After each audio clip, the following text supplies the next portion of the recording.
జగిత్యాల జిల్లాకు చెందిన సదాల సంజీవ్ గ్రామం తాళ ధర్మారం కేటు బిట్టు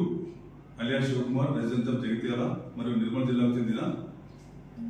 ఒకటి మకిడి కిషన్ కలకుంట్ల గంగాధర్ బొంగురాల మల్లయ్య అలియాస్ పులి మునిమాకల అశోకులు మొత్తం 4 వ్యక్తులు కలిసి ఒక ముఠాగా ఏర్పడి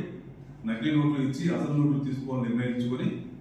మరియు ఇద్దరిద్దరుగా చొప్పున ఉండి 2 కార్లో 2 బైక్ పైన వచ్చి డబ్బులు మార్చుకునే సమయంలో 2 పోలీసులు మన చెప్పి అరుస్తూ డబ్బులు లాక్కొని ఒరిజినల్ డబ్బులు లాక్కొని వెళ్ళిపోయింది ఒక ముఠా వాళ్ళు.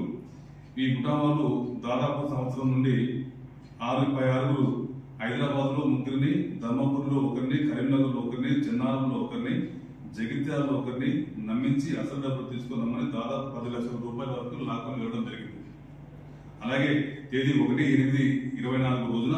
రాత్రి పెద్దగుండు వద్ద దావా యజమాని అయినటువంటి రాజేందర్ దగ్గర ₹1,00,000 తీసుకుని వస్తే నకిలీ 5 లక్షల రూపాయలు ఇస్తానని నమ్మించగా అతను ఒక ₹1,00,000 తీసుకొని రావడం జరిగింది. నిన్న ఆ టైంలో అతని దగ్గర నుంచి ₹1,00,000 లాక్కుని వెళ్ళడం జరిగింది. నిన్న తేదీ 28 రోజున ఉదయం వచ్చి మెట్పల్లిలో కేసులో ఫిర్యాదు చేయగా ఈ ₹1,00,000 లాక్కెళ్ళిన ఆరుగురు పైన మేము కేసు చేయడం జరిగింది.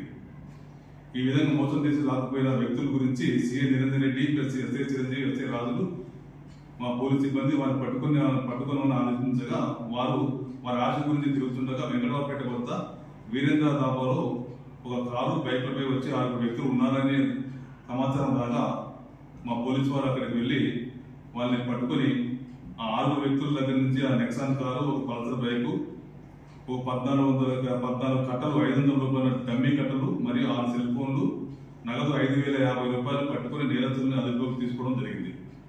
కారును, డమ్మీ నోట్ల కట్టలను మరియు బైక్ను నగదు రూపంలో స్వాధీనపరుచుకొని పిఎస్సి తీసుకుని వచ్చి నేరస్తులపై తదుపరి చర్య నిమిత్తమై కోర్టు రిమాండ్కి తరలించడం అయింది. ఇటు నకిలీ నోట్ల ముఠాను ఛేదించి పట్టుకున్న ఎస్ఐ నిరంజన్ రెడ్డి, ఎస్ఐ చిరంజీవి రాజులను మరియు మా పోలీస్ సిబ్బందిని నేను అభినందిస్తున్నాను.